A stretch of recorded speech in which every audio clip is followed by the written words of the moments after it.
আসসালামু আলাইকুম।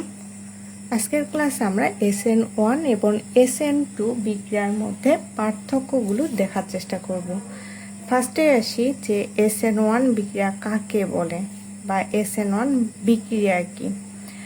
SN1 বিক্রিয়া হচ্ছে যে প্রতিস্থাপন বিক্রিয়ার গতি বা হার শুধুমাত্র বিক্রিয়ক বা সাবস্ট্রেটের ঘনমাত্রার উপর নির্ভর করে, কিন্তু আক্রমণকারী যে নিউক্লিওফাইল আছে তার ঘনমাত্রার উপর নির্ভর করে না।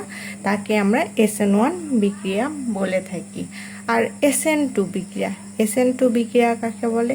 SN2 বিক্রিয়া হচ্ছে যে প্রতিস্থাপন বিক্রিয়া, এগুলো কিন্তু প্রতিস্থাপন বিক্রিয়া, যে প্রতিস্থাপন বিক্রিয়ার গতি একই সাথে সাবস্ট্রেট যেটাকে বলি বিক্রিয়ক এবং নিউক্লিওফাইল যাকে আমরা বলি বিকারক, বিক্রিয়ক এবং বিকারকের ঘনমাত্রার উপর নির্ভর করে, তাকে আমরা SN2 বিক্রিয়া বলে থাকি। তাহলে SN1 শুধুমাত্র বিক্রিয়কের ঘনমাত্রার উপর নির্ভর করে, কিন্তু SN2 বিক্রিয়ক এবং বিকারক উভয়ের উপর নির্ভর করে।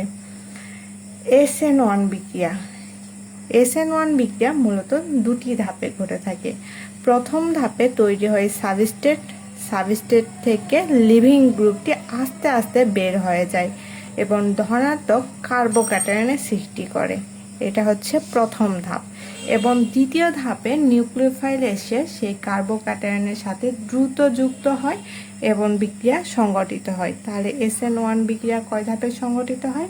দুটি ধাপে সংগঠিত হয় বা দুটি ধাপে সম্পন্ন হয়।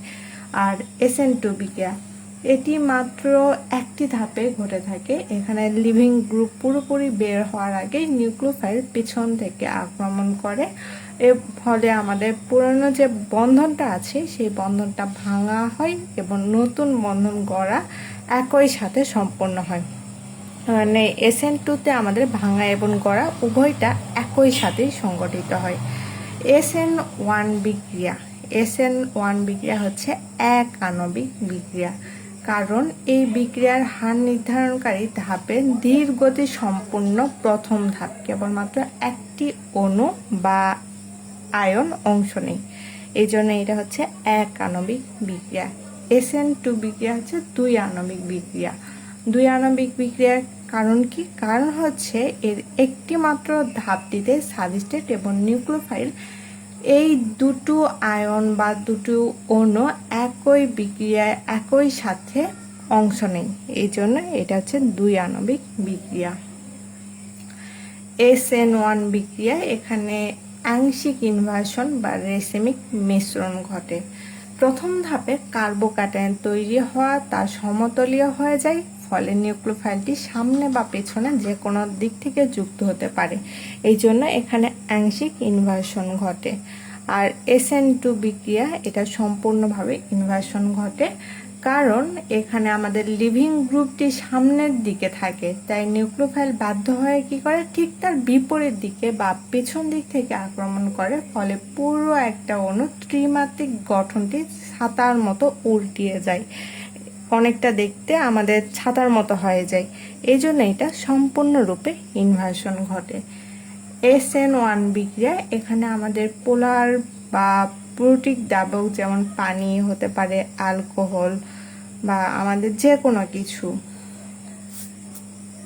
এগুলো আমাদের বিক্রিয়ার গতি বাড়িয়ে দেয়, কারণ এই দ্রাবকগুলো প্রথম ধাপে সৃষ্ট কার্বোক্যাটায়ন যেটা আছে, এই কার্বোক্যাটায়ন এবং লিভিং গ্রুপকে চারপাশ থেকে আমাদের আকর্ষণ করে, আকর্ষণের মাধ্যমে স্থিতিশীলতা অর্জন করে বা স্থিতিশীল করতে সাহায্য করে। তাহলে SN1 বিক্রিয়ার ক্ষেত্রে কি হচ্ছে, আমাদের পানি বা অ্যালকোহল এই বিক্রিয়ার গতি বাড়িয়ে দিচ্ছে, কারণ দ্রাবকগুলো প্রথম ধাপে সৃষ্ট কার্বোক্যাটায়ন এবং লিভিং গ্রুপকে চার দিক থেকে আকর্ষণ করছে বা চার দিক থেকে আয়ন ডাইপোল আকর্ষণের মাধ্যমে স্থিতিশীল করতে সাহায্য করে। এবং SN2 বিক্রিয়ার ক্ষেত্রে কি ঘটে, SN2 বিক্রিয়া হচ্ছে হাইড্রোক্সিল জাতীয় বা প্রোটিক দ্রাবক থাকলে তার নিউক্লিওফাইলকে হাইড্রোজেন বন্ড দিয়ে ঘিরে ফেলে এবং নিষ্ক্রিয় করে দেয়, ফলে বিক্রিয়ার গতিটা কমে যায়।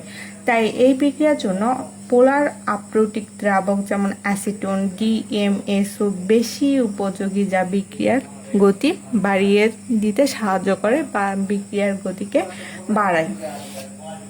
SN1 বিক্রিয়া, এখানে আমাদের অন্তর্বর্তী অবস্থাটা কি থাকে বা ইন্টারমিডিয়েট অবস্থা আমাদের সৃষ্টি হয় না। এই বিক্রিয়ার কোনো অন্তর্বর্তী বা জটিল অবস্থা বা ট্রানজিশন স্টেট তৈরি হয় না, বরং এর মাঝে একটি স্থায়ী ও পরিমাপযোগ্য মধ্যবর্তী যৌগ বা কার্বোক্যাটায়ন ইন্টারমিডিয়েট তৈরি হয়। আর আমাদের SN2 এর ক্ষেত্রে কি ঘটে, এই বিক্রিয়ায় কোনো স্থায়ী ইন্টারমিডিয়েট তৈরি হয় না, এতে একটি অন্তর্বর্তী জটিল অবস্থা তৈরি হয়। তাহলে এখানে একটা অন্তর্বর্তী জটিল অবস্থা সৃষ্টি হচ্ছে, কিন্তু এখানে অন্তর্বর্তী জটিল অবস্থা সৃষ্টি হয় না। SN2 বিক্রিয়ার ক্ষেত্রে কার্বনের সাথে পুরো বন্ধনটি আংশিক ভাঙা এবং নতুন বন্ধন আংশিক করা অবস্থায় থাকে, এই জন্য এখানে অন্তর্বর্তী জটিল সৃষ্টি হয়। SN1 বিক্রিয়া, এই বিক্রিয়ায় মৃদু বা দুর্বল নিউক্লিওফাইল যেমন আমাদের পানি বা হতে পারে মিথাইল অ্যালকোহল এর উপস্থিতিতে এবং কম ঘনমাত্রায় ভালোভাবে সংগঠিত হয়। নিউক্লিওফাইলের শক্তির উপর প্রথম ধাপের কার্বোক্যাটায়ন তৈরি হওয়া নির্ভর করে না। আর SN2 বিক্রিয়ার ক্ষেত্রে কি ঘটে, SN2 বিক্রিয়ার ক্ষেত্রে বিক্রিয়ার গতি বাড়াইতে উচ্চ ঘনমাত্রার এবং অত্যন্ত শক্তিশালী নিউক্লিওফাইল যেমন আমাদের OH মূলক বা হাইড্রোক্সিল মূলক বা CN মূলক এগুলোর প্রয়োজন হয়, কারণ নিউক্লিওফাইলকে তীব্র শক্তিতে পিছন থেকে ধাক্কা দিয়ে পুনর যে লিভিং গ্রুপটা আছে সেই লিভিং গ্রুপটা বের করে দিতে হয়। এই জন্য উচ্চ ঘনমাত্রার শক্তির প্রয়োজন হয় এবং বিক্রিয়ার হার এগুলো বৃদ্ধি করে থাকে। এই হচ্ছে আমাদের SN1 এবং SN2 বিক্রিয়ার মধ্যে পার্থক্য।